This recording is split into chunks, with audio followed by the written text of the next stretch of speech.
Turn the shit up a little more, you are. And welcome to another episode on the spot, man. Tell them who the fuck we got on the spot, man. Kazzie Stoner, man. Yes, Handsomest sir, rapper in New Jersey. Stoner. I ain't gonna lie, man. I want to start off by Dinosaur in saying, this shit, man. I appreciate you for sliding and Respect saying you this. did your thing. But everybody knows like the music tip and everything. But like to start it off, I want to take it all the way back. Like, who is Kazzie before the music, before all the fame?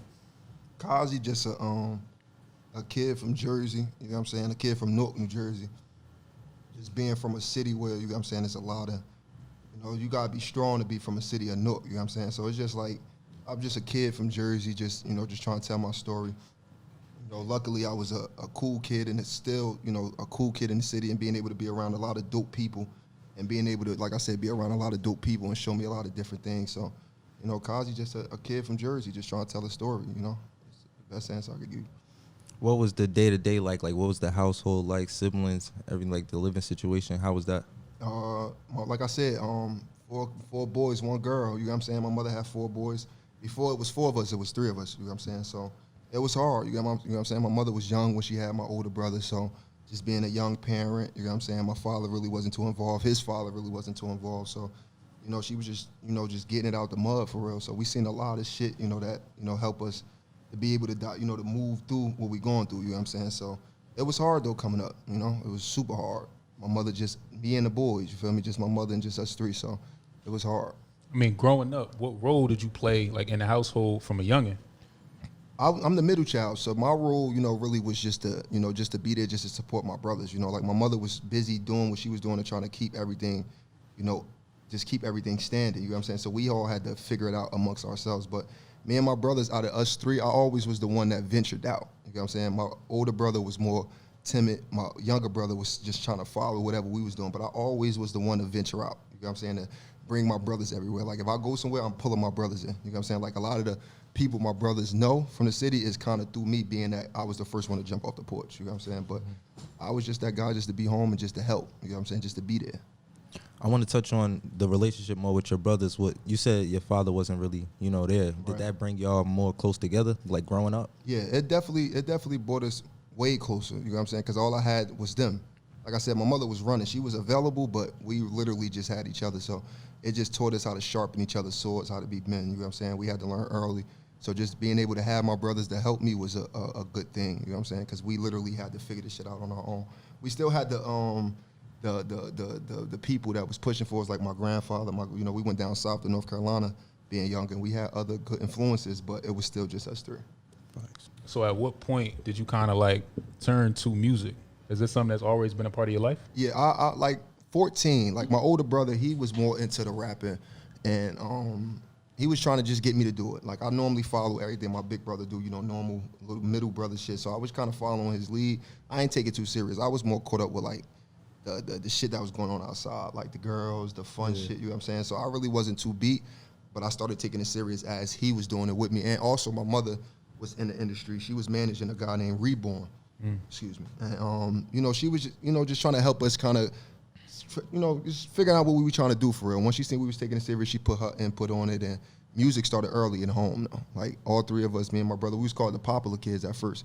Before we even got on some real serious shit, we was the popular kids rapping home, me and my brothers doing songs. It was like light shit, but like I started really taking it serious when he introduced me to a brother that was from Newark that, you know, kind of took my career to the next level. And who was that? His name is Coop. Okay. Yeah, shout out to Coop, man. You know, that's the brother that helped with the OK situation. He bought Dricky Graham, the snapbacks and tattoos, and Mariah Lens, and a lot of different talent from Jersey he helped mold, because at this time, this when artist development was like a major thing with artists. You know what I'm saying? Whereas though, like, nigga, we was in boot camp. Like, the reason I, like, act the way I act and rap the way I rap is literally because it was taught to me. Like, you know what I'm saying? Like shit like boot camp. You know what I'm saying? Learning how to rhyme words and really mastering the craft, you know what I'm saying, with this MC shit, because it's really, we MCs, you know what I'm saying, and we could talk about that later, but real talk, like shout out to Cool. He helped train us and get us right. Even like, I'm gonna go back a little bit, even before the music, what age were you when you feel me, decided to quote unquote jump off the porch and, I mean, get to it for real and really take shit serious? My jump off the porch is maybe different to everybody else jump off the porch. See, I never sold drugs in the streets. I never had to hustle, like, being because I didn't want to, not because, Like you know what I'm saying? I just didn't want to. Like, so my jump off the porch was just being involved in everything I thought was cool. You know what I'm saying? My friends was everything to me. Like Homestead Park, like, you know what I'm saying? Like, I just wanted to be around my friends. I wanted the girls. I wanted to, you know, we cool on Facebook. It's just a popularity thing. It wasn't about money to me. You know what I'm saying? A lot of shit, I'm just now learning how to make this shit really about the money and understand that this shit is a business, because it's just like, I was just so caught up with my friends and, you know, just being loyal to what we know, you know what I'm saying? And, you know, when you come from where you come from, business ain't not one thing you were taught, you know what I'm saying? So we just know the bullshit, you know what I'm saying? So my jump off the porch, like I said, could be different, but I was probably 15, 16, you know, running around North. I'm still doing music at this time. I got stabbed at the time of me being an artist, being on tour. We on tour with the Franchise Boys. Like at like 15 to like 19, I was on tour constantly. Like every day on tour, like doing shit for No ID Tour, Trill Entertainment, who signed Webby, Bootsy. They got a grandson called Lil Trill. He was on tour. That was the No ID Tour, my son. Just other artists that, you know, I like just being on tour at a young age, but I was still so caught up in North. You know what I'm saying? Like I'm coming off the road, coming straight outside. You know what I'm saying? Like Tylenol PM, Xanax. Like I'm outside. I don't give a fuck about rap. You know what I'm saying? So it's just being from the city that, you know what I'm saying? I mean, I don't know if you heard about. I don't know if you want to touch on it. The situation where you got stabbed. That was just some bullshit. It was a serious situation, but it was bullshit. Like we was just outside, just doing what we do. Some of the guys was on some shit like, yo, you know, come with us to the chicken shack. I'm like, I really don't want to go to. You know what I'm saying? We high. I'm like, we just got into something down the hill. They like, man, just come on. I'm the tallest nigga out of all of my friends at this time. Like I'm the biggest one. So they like, yo, you bugging. Like, nigga, you bring your big ass on. You gotta pull up. What you doing? Like, if anything, you fight two of them niggas and we'll fight the rest. So I'm like, all right, bet I'm coming with y'all. We go on the spot. I think it was a guy. Once I got the story back, I recall me tweaking one day, just walking past a guy and just had a soda in my hand. I just threw the shit in his face and he pulled a knife out and fake started chasing us, but I never thought about it again until after the shit happened. I walk inside the chicken shack, I held the door open for you know what I'm saying? I'm a gentleman, so I'm gonna hold the door open for you. For anybody, normally. Held the door open for son, he just hit me. That shit hit me right here, collapsed my lung. That shit came, shit was all, it was movie. That shit collapsed my whole right lung. I could have died that day. You know what I'm saying? Like, I could have really died that day. But after that, it really was like, I bet. Like, you got to really pick a side because you can't be 1 foot in and 1 foot out. You can't. So I kind of picked my side and tried to just stand on what I believe in at that point because I knew shit could get real any second. Mind you, I'm on tour at this time. The niggas that signed me and invested in me and doing everything they trying to do to keep me out the streets, they like, yo, come on. Like, what the fuck is you doing? So I had to really make a decision. That was my crossroad at that age. And I'm 18, 19 at this time. So it's like, I bet. With a situation like that happening, was that decision hard? Because that's not like, I'm pretty Hell sure it wasn't no. just easy. I ain't want to die. Right. Like, niggas be acting like they don't want to die. Like, I'm here to tell you, nigga, I don't want to die. Like, I never wanted to die. Dying was never cool. You know what I'm saying? So at that, I said, oh, I bet. Like, this all you had to tell me, like, all right, okay. Because we getting into shit. Niggas shooting, I ain't gonna say niggas was shooting. We really was fighting. Like, and I'm not old, I'm 30. You know what I'm saying? I'm talking maybe 6 years ago, 7 years ago. We was fighting niggas. Niggas wasn't go get the grip, da-da-da. It wasn't that. We was gonna beat on you, like, because it was really like who really got hands. That was the thing. You know what I'm saying? So, but when that happened, I'm like, oh, shit. Like, I gotta pick a side. You know what I'm saying? I gotta pick a side. And I know what side I wanna be on at every given time. Even now, I know what side I wanna be on. Being so in tune with the streets, I'm good anywhere. I'm comfortable with my friends, but I know what side I'm on. That's the thing. A lot of niggas really don't know what side they on. You know what I'm saying? So I mean, how hard is it to kind of remain on the rapper side, to try and get money and really develop yourself as an artist, but at the same time still having ties to the streets, still having friends that's there, family that's there. You feel me? It's just having that gut. I always had a gut. I had a DJ Is Blit. I think is lit. You know what I'm talking about? From East Orange, Caribbean DJ Is Lit. That sounds familiar. Yeah, it's lit. He lit. He pulled me to the side a year ago and was like, yo, I remember you. We went to Louisiana Spencer, and one day we was walking down Munn, and it was me, you, and your brother, and you was like, yo, I don't think we should go this way. I'm like, what you mean? He was like, yo, you was saying literally, like, I don't think we should go this way. I'm like, what? Like, nah, he said, basically, he was on some shit like, we shouldn't go this way. He said, yo, like, literally, a shooting happened down the street right after we done turned around. So he's like, I always had a gut instinct to be like, yo, it's time to go. It's time to go. Like, it's just time to go. So it's just, you got to be sharp. You got to know your surroundings. You got to just pay attention. You know what I'm saying? And it's being able to make them split decisions that'll change everything in that 1 second that determine whether you there or you not there. So it's just playing my cards right and being around the right people. Being around the right people. Like, you got to really know who the right people is. And it's taking time and investing in learning people to see who the right people is. I'm just not so easy on just being around niggas, like whatever. I might say hi, what up, da da da da da, like, but nah, I'm not investing in no time in you. Like niggas that's with me, I'd invested time, years. Niggas I know for 20 years. You know what I'm saying? Yeah. So it's just really about picking the right people to be around. But even then, like I ain't gonna lie, my first meeting you was at the Cypher.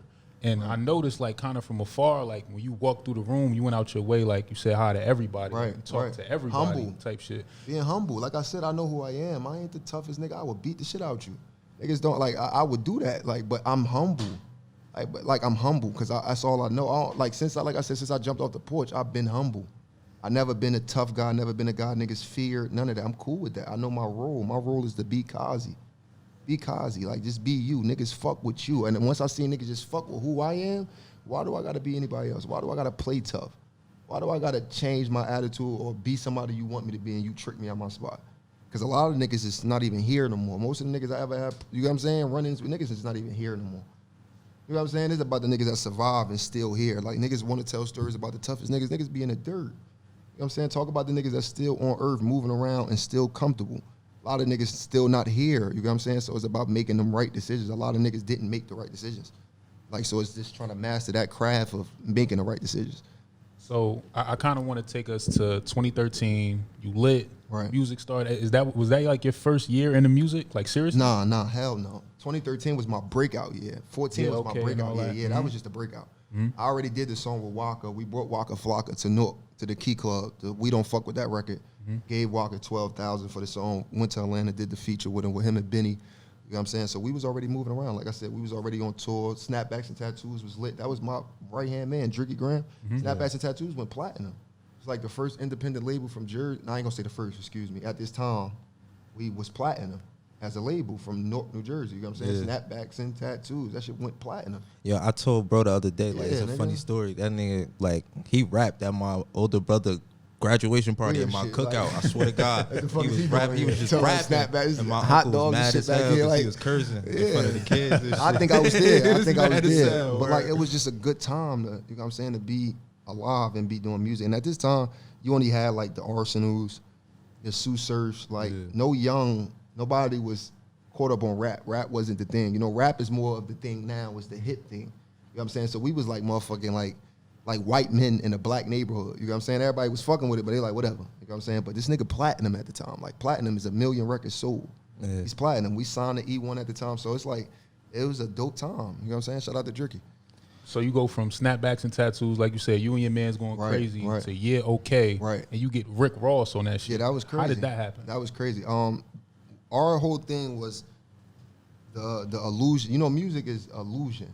You know, it's about the illusion. It's, you know, make things bigger than what they really is. So what we, you know, I'm gonna just give out a jewel that we used to do. We'd basically go to the club and we'd pay the dancers and say, hey, look, when I play this song, y'all go crazy. I'm gonna make sure you get paid off of this song. Like, I don't give a fuck about what else is going on in the club. When you hear this shit, go crazy. And then we'll book the DJ and bring him in. So we're working on the DJ. So when he get in the spot, he like, why everybody going crazy to this shit? Yeah. Not knowing we just paid $1,500 to the dancers. You know what I'm saying? So he like, what the fuck is this? And then he finally, we working on him. He like, oh shit, this song hot. Then the whole room getting work. We work in the room. Self was there that night. We booked him. I don't know if we booked him, but he was there at Jersey Girls. We in Jersey Girls at the time. Yeah. Y'all boys, y'all 23. Jersey Girls, my nigga, was a movie. Jersey Girls was a movie. But we at Jersey Girls at this time, and Self there, he hit a record. Like, what the fuck is this? Like, he coming through Jersey. And at this time, Jersey had a buzz, but it was no like singles. I ain't gonna say it was no singles. I gotta learn too with this. I learned a lot too doing interviews. You gotta be very careful what you say, because you know you. But at this, yeah, right. Yeah, Okay was just a good record at this time. So Self hits the record. He like, yo, what's up? I wanna. And he just took it to the moon after that. Self was really the legs behind that record. We just did the work. He came in, took it to the next level. Being a DJ at Power 105, helping other artists all around the world, having those relationships for a long time, it was nothing for him to send us on to Ross and say, do this. It's a favor. You got to do this for me, nigga. You want them records to get played? Do this for me. And it was just amazing. It was amazing, bro. I'm in the studio in East Orange on Park Avenue. They sent the shit to him, like. But at this time, we still outside. It's like, it was lit, but it was like, nigga, I'm still outside. Like, it'd be different when you really outside, like, still going through regular shit, and then you got a song with Rick Ross. I'm living in 7th Avenue projects at this time. The fuck? That's what I was gonna ask you. How did life in Jersey change? Like, once life in Jersey didn't change. Life in Jersey never changed for me. Music didn't, like. It's crazy, but like at this time, my nigga, shit regular. Like shit is just regular. It's not nothing astronomical going on where it's like, oh my God, but it's all up to the artist at that point for your IQ to be high enough to say, all right, look, go crazy. You know what I'm saying? Take what you got and go crazy. My situation was I was just like, okay, like whatever. It's just cool. It's like, all right, whatever, because we ain't making no money. I'm getting money off shows and everything, but it was just, everything was just still at its, you know what I'm saying? Nothing changed at that point. Do you think it was a mindset of just you not knowing what to do, or it was just like, That yo, I too. feel like doing something else? No, I had no intentions of doing anything else but what I was set to do. You know what I'm saying? I was having internal problems too with my camp that played a role in it. You know what I'm saying? That was the main downfall of Yeah Okay. You know what I'm saying? When you speak about Yeah Okay, you got to speak about the success, and then you got to speak about the downfall of it. You know, the success was amazing. We made money. We was running around doing shows, and another part of that record never made it out the Tri-State. You know, that record only was stuck in the Tri-State, being the base of DJ Self, you know, being the front end of the record. You know what I'm saying? You know, a lot of DJs don't, you know, niggas be politically on shit like, you know, I don't fuck with that DJ, I ain't gonna play that record. You know what I'm saying? So we was going through a lot of little small problems, but it was just a dope moment. It was a dope moment, bro. And it helped me get to where I'm at today and be able, you know what I'm saying? But even outside of that, like I ain't gonna lie, you went from that to like a year later, 2014, you with Fetty Wap. Yeah, that's my bro. That's bro. And Yeah Okay at this, like, Yeah Okay played a role for that though. So y'all get like men in a Hell yeah, relationship? because Yeah Okay is the biggest record out of Jersey at this time. And that nigga from Jersey, so you got niggas in jail, you got niggas like, what, he from Newark? Like this the, like, you know what I'm saying? It's the only thing. Rick Ross, Fabulous, Yo Gotti's like, yo, oh shit, and he from Jersey. So a lot of them do, I ain't gonna say, a lot of them, they was fucking with me. You know what I'm saying? I was fucking with them too. It was more like, yo, I fuck with bro. So Fetty came to me, they sent me the record, Trap Queen, when that shit, Trap Queen originally was only one verse. I still got the email to this day. They sent me the email to jump on the song. I didn't like it at the time because it was only a hook and a verse. He didn't have two verses to it. It was just kept being repetitive. And my assistant at the time, Anthony, is his first cousin. So he just sit us down. We having dinner at his house. This one early. Before the dreads. Nigga, I was, anyway, like, you know what I'm saying? Like, nigga, they sent me the email. Shauna was his manager at the time, Kazzie, because I posted a video of WAP. Like, yo, this nigga hard, he hard. And they DM'd me, got my email, was like, hey, we seen you spark an interest in Fetty. We would like you to jump on Trap Queen. And I declined it. Like, I ain't want to do the song. That was one of my biggest mistakes in my career. I can say that to today. It was my biggest mistake because at this point, I'm like, you know what I'm saying? I'm Yeah Okay Kazzie. So that would have been a good look, but I didn't like the song. I was always true to, you know what I'm saying? But after that, me and him got together and we just been tight. Like, we done been through mad shit together. That's bro. He a good dude. Great dude. You know what I'm saying? Great dude. So you see the success from Yeah Okay. What's your mindset after that? Like, all right, do I need to, is it like, are you pressed for another hit real quick, or is it just like, yo, I'm just trying to stay consistent? I was scared. At this time, I'm scared. Like, I'm going through it with my label. It's different when you got problems internally with the family and then you got to still be an artist. You know what I'm saying? Being an artist, it should be a peaceful, non-stressful, you know what I'm saying? It should be a very, like, that's why some niggas record in the dark. You know what I'm saying? Because you just be wanting to be at peace. So it's hard to create when you got internal problems and problems at home. So I'm having real beef with my CEO. I had a second record that we was going to push it. We was going through it. It was just a lot of shit. It just had me like, I want to do it, but like I was real timid. Like Rodeo, the record me and Fetty Wap did, that shit had 4 million views on SoundCloud. As soon as I dropped it, that shit had 4 million views in six months. You know what I'm saying? And I ain't want to put it on Apple Music because I'm beefing with my label. So it's shit like that, like scared to drop. So I was like, after Yeah Okay, the next 3 years was just like trying to find myself, going through different management, running around, like almost damn near wearing myself thin. You know what I'm saying? And then have to understand you got to be a man in this shit and you got to be able to control your own destiny. And that's when, we could move further into that point. But at that time, I was young, bro. Young, naive, not really knowing the business. You know what I'm saying? I ain't had no money. This business is ran off money. Got to have strength. Your money is your strength. You don't got no strength, you just in the way. You just gonna get caught up in the, you know what I'm saying? So at what point did you kind of really find your way? Because throughout from there to now, it's like, me personally as a fan, watch from the outside looking in, it's like spurts. It's like you see Kazzie always, but it's sometimes where it's like, damn, some shit. Right. And there's other times you just see him dropping. So at what point did you really realize, like, all right, and you find your way? It's just more of my spirit. Like, I'm still trying to find my way. Every day I'm still trying to find my way. Like, I got 2 kids, you know what I'm saying? I got a family. So it's just really just trying to find that point to just stay consistent and just, my biggest problem is consistency. You know what I'm saying? And I'm cool with that because I know my biggest problem. You know what I'm saying? I'm like, the views don't impress me, none of that shit, because I could do all that in my sleep. I could go get all that if I wanted to, you know what I'm saying? But I just don't try. So, you know, with life is you get in what you put, you get what you put in. You know what I'm saying? And I know that. So my whole situation just be like, sometimes I wake up and like, I'm about to go crazy. Sometimes I be like, whatever. And that's what it be when it's talent and it's not about everything else. Like when it's really talent and you sleep with this shit, you go to sleep with it, you wake up with it, you walk with it, you talk with it, it just be like whatever. You know what I'm saying? But I'm hungry. I'm still just trying to stay hungry. You know what I'm saying? Because I like what's going on in my city, and being a part of the city, I have to be involved in it. You know what I'm saying? I can't watch all this shit go on and I ain't get no parts of it, because I've been so involved with these niggas. A lot of these niggas I know for real. A lot of these niggas I watch come up, like literally come up as kids. And then, and when I say as kids, I'm not old, nigga. I'm 30. I say that again, 1992, November 9th. But I've been in the music industry for a while, so it's like I'm old in the industry. You know what I'm saying? So I watched a lot of these niggas come up, so it's just like they excite me. They make it fun for me. So they're a big part of keeping Kazzie alive, my city, you know, my friends, my peers, the other artists in the city. To me, it feel like you really revamped your career with the freestyles. Yeah, you feel me? Hell Was that like a decision Hell you yeah, made? you hit it right on the nail. Word. At this point, yeah, okay, 3 years old. I have nothing to stand on at this point, so it's not like I could just keep, you get what I'm saying, finessing, yeah, okay, like what the fuck, this shit getting old at this point, so it's like I gotta do something. And at this time, like I was always taught how to rap, you know what I'm saying, like the songs is cool too, but I was always taught how to be an MC, like, you know, we're MCs, rappers are MCs, mic control. You know what I'm saying? So it's about being a rapper. When are you going to rap? Like, shows you can rap. So I'm like, what the fuck? I know I can rap. Let me just show them that I can rap for real. And then I just started doing that. And I went from like 19,000 followers to 35,000 followers in like 8 months, 9 months. I was bleeding that shit. Bleeding it. I did the shit for Jada, the little girl when she got killed. You know what I'm saying? I had them going. You know what I'm saying? But then I started going through shit at home. You know what I'm saying? Threw me off my, you know what I'm saying? We doing 30 songs that's when I did the Stoner Challenge. I pulled all the artists from Jersey, anybody that was rapping, I was telling them to come to the studio. I had a studio in South Orange. Pull up to my studio. Let's work. You know what I'm saying? Let's work. I'm doing 30 songs in 30 nights. You know what I'm saying? So it's just, you know, it's just really what it is. Do you feel like in your career, when you on top and you feel like you doing your shit, you feel like it's always something that comes involved and try to like push you back down when you really doing your thing? You feel hell like yeah. You went through that a lot? Yeah, because it's all, when you involved in whatever that you're dealing with, when you really involved, like anything I love or I'm involved with, I got 2 feet in. Like I don't know how to love somebody with 1 foot. Like I gotta be locked in. So it's hard to balance both.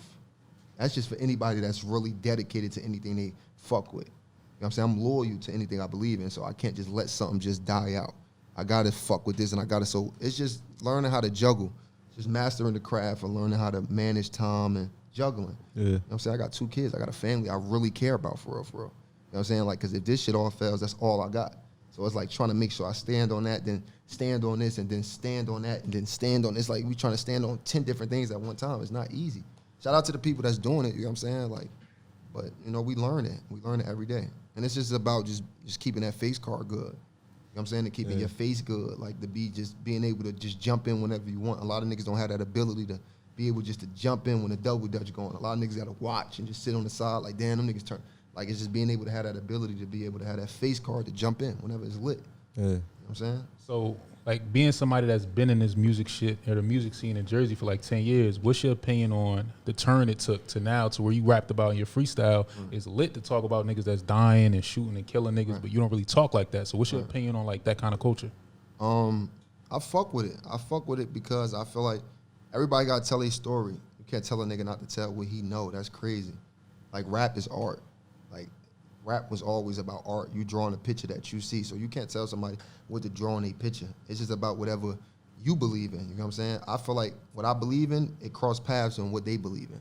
We come from the same places, so I can never down that when I come from that. You know what I'm saying? I want them niggas to grow. I want y'all to become a me. Not me, like, per se, but I'm talking about experience-wise, whereas though you grow in the industry and you learn to say, like, hey, whatever, you know what I'm saying? Everybody got to go through what they got to go through. Don't give me you just telling niggas, hey, don't do that, da-da-da. Nobody want to hear that. Experience is key. So some of these niggas got to get shot first for them to know, like, shit get real. I caught mine already, you know what I'm saying? Like, I know what it is, so I ain't got, you know what I'm saying? Y'all got to catch y'all. So I'm not going to tell them niggas, stop. Turn up. Keep making that shit. We want to hear it because that's what's pushing the culture and the narrative. I can't tell niggas not to go against that. That's crazy. I'm not no, you know what I'm saying? I respect it. I respect it. I like it.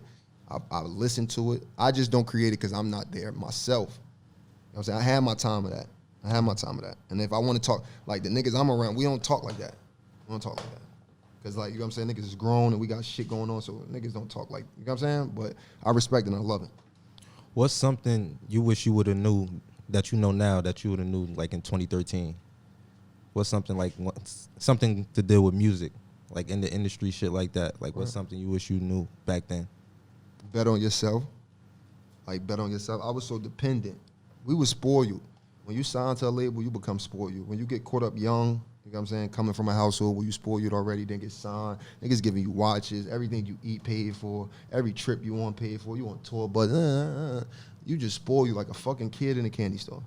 You know what I'm saying? I was a kid in a candy store, and I wish I would have jumped out the candy store and was like, oh shit, like, I bet niggas is selling candy. You know what I'm saying? Let's sell this candy. I was still trying to get some candy, you know what I'm saying? So I wish I was more aware of what was going on. You know what I'm saying? But, you know, mashallah helped me now today to be like, I bet. You know what I'm saying? Because it's about betting on yourself. It's about really understanding what's going on around you. A lot of niggas just be in situations that got something to do with them and don't know what's going on. It's crazy. Like, your body is physically there and you really don't even know what's going on for real. You know what I'm saying? So it's really about understanding what you're doing and what you bring to the table. I knew I was talented, but I didn't know what I really brought to the table. So now, what do you think is like your it factor in comparison to everybody else? I'm a hustle. I'm gonna out hustle you. It's about money. I'm sorry. It's about money. These young niggas, about to get some money immediately, because you don't want to be doing music 5-10 years and ain't made no money. Mother's still struggling, girl still struggling. You can't take your girl out. Just doing a bunch of thunny shit. So it's about getting you some money. Hustle makes the world, you know, goes around. So if you're not hustling, you're not doing nothing. And music is not free. So any artist out here, sell your shit, hustle, get you some merch, sell you some t-shirts, put your name on a bottle of water if you have to. Like, it's about making money out this shit. Like, I wasn't off making no money. It was just about the views and like the clout. Like, this shit is about money. You got niggas making millions of dollars off this shit. Niggas is rich, living, kids in school, college is paid for, driving everything, because it's a business. You know what I'm saying? This is not the music party. This is the music business. That's what it's really about. So niggas better tighten up. What would you say is the biggest difference between the Jersey rap scene back then and now? Like, why do you think we buzzing as much as we are now? Because I feel like we buzzing more now because there's no gatekeepers. It was never really gatekeepers in Jersey, but it was more so like, I feel like it's not even really about Jersey. It's more so of the internet too, playing the role of the freedom. Like, we more free artists. It's more free. We're freer than we ever been as artists. It's the freest you'll ever see an artist. Nigga, we was almost slaves at a point. But like, now niggas is free. Like, cause you could dip off and just go make this and post that there, and then you be on Say Cheese and then this. Like, it's just so much different platforms that you could live from. You know what I'm saying? So the difference between now and then, like when I was talking about your Instagram was a lie, your Instagram was new at the time, nigga. We talking about the box Instagram, box-shaped Instagram, when your picture's coming up in a box. You know what I'm saying? So it's like, it's way more advanced now. Technology plays a big role with getting artists more, you know what I'm saying, spread it out quicker. So that's the biggest difference. And you got to take advantage of that, because you could be from Newark, New Jersey, and be in somebody's home in China in 30 seconds. You know what I'm saying? So that's what it's really about, just manipulating the internet and playing into the internet.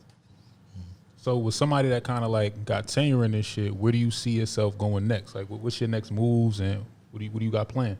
I'm just creating. I just want to make music. I just want to keep creating, keep, you know, just being out here, being involved with, you know, just doing my part as an artist for one, and just, you know, really standing on what I believe in, just putting this music out and just, you know, just stepping. You know what I'm saying, at this point, and, you know, being a good father to my kids, you know, controlling my business that I got right now, and just trying to, you know, just handle all these different situations.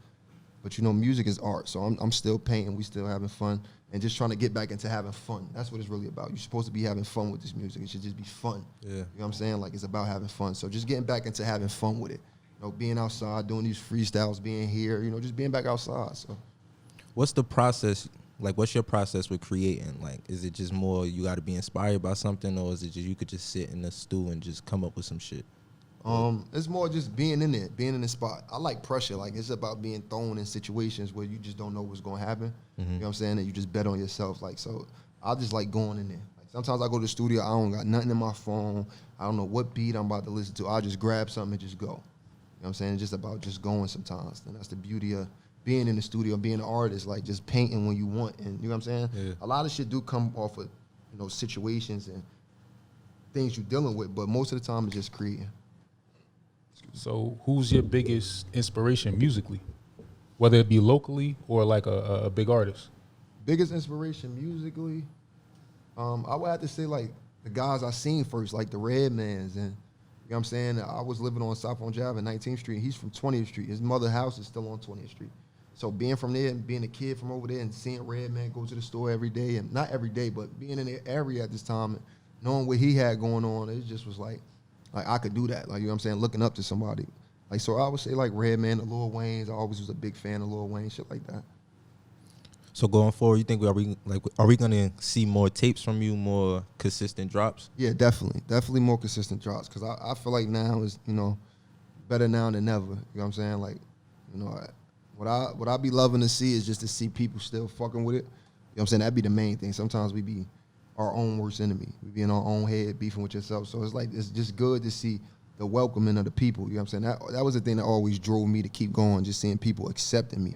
Because niggas could really turn the lights off on you. Like, you know what I'm saying? Just turn them right off. Yeah. If they had the control of that, the consumer could just say, I don't want to go to that store no more. I just don't want to go there. So just to see niggas still pulling up, shopping, it's just like, I bet, like, you got to push the store, bro. Like, you know what I'm saying? And then my niggas around me just encouraging me, you know what I'm saying, and pushing me forward. Because we all need it sometimes. No matter, you know what I'm saying, what we going to do, we all need that motivation and that push sometimes. Shit, so like, before we get out of here, what would be your biggest piece of advice to like a younger artist that you see coming up with talent, being that, you know what I'm saying, you've been through what you've been through? Like I said in the last time, I said, like, just your business. Like, understand what you're really doing. It should not, the music party is the music business. Get you some money for somebody else, get it for you and then pay you. You're going to be working. It's going to be a regular job. You could have went to KFC. Mm-hmm. To have a boss and this shit, you could have really just went to KFC and got a regular job. But how would you say do something like that, though? Have control of your shit. These platforms is letting artists be able to put out their own music, distribute their own music. 85% of the artists right now have already their own distribution companies. Before it wasn't that. Before you had to be signed to a distribution company. You had to be signed to a publishing company that be able to even distribute music. You know what I'm saying? Now they giving niggas the power to be your own CEO. Yeah. But niggas just jumping on in and just putting the music out, not even understanding you're the label. Anywhere that you put your own music out, you're the distributor. You own you know what I'm saying? So you're the label. So these niggas better tighten up and understand what they're doing. Stop just jumping on these sites, putting their shit out. Copyright your shit, own your shit. Worry about your publishing. Please worry about your publishing for somebody sign you and rape you. Because niggas with money is looking for niggas to sign and rape all day long. Niggas that just got a bag and want to spend some money on some rap shit, they looking for niggas to sign and rape. Niggas be owning 60% of your publishing. A lot of these niggas don't even know what their publishing is. They don't know what a BMI ASCAP is. But it's about really understanding what you in, mastering the craft of business. The music industry is a business, bro. So just come in this shit, have fun, but know what you really getting yourself into. Know what you're getting yourself into. Don't make the same mistakes as people that you see made the mistakes. You know what I'm saying? You see me, you know I made mistakes. You know what I'm saying? Like, period. You see other niggas, you know niggas made mistakes. Don't make them same mistakes. Be smarter. It's tough. Yeah. Shit, with all that being said, man, I mean, shit, you got anything else for the people? Shout out to Jersey. Shout out to everybody in Jersey that's turning up. I love it. Keep turning the fuck up. It's the Stone, the handsomest rapper in New Jersey. Say no more, man. Shit, with that being said, y'all welcome to another episode on the Spot Podcast. It's your boy Love. It's your boy Nas Boogie. We out of here, man. Stoner. We in Jersey, it's only right I do the right thing, you know what I'm saying? On the podcast, nigga. On the Spot Podcast, that is. Jersey. It's the Stoner, baby. Yo, Bash, Stoner, baby. You been tripping on them hoes. I got the guys with me too, nigga. Look, I'm just trying to make Jamila proud. 4 boys, 1 girl. You know it's just something special about that middle child lost, but I get it now. And to be honest, since the day we lost Ivan, it's been hard to put the Henny down. I miss somebody in the ground. If he was here, he told me hustle, go and get the money. Calling, I can hear the sounds. Gotta be cautious when you in the town, cause it's crazy. Youngest get turned to runts before they get a pound. I'm trying to survive in the forest, plus I'm strapped. You asking me what's my sign, it's the Taurus.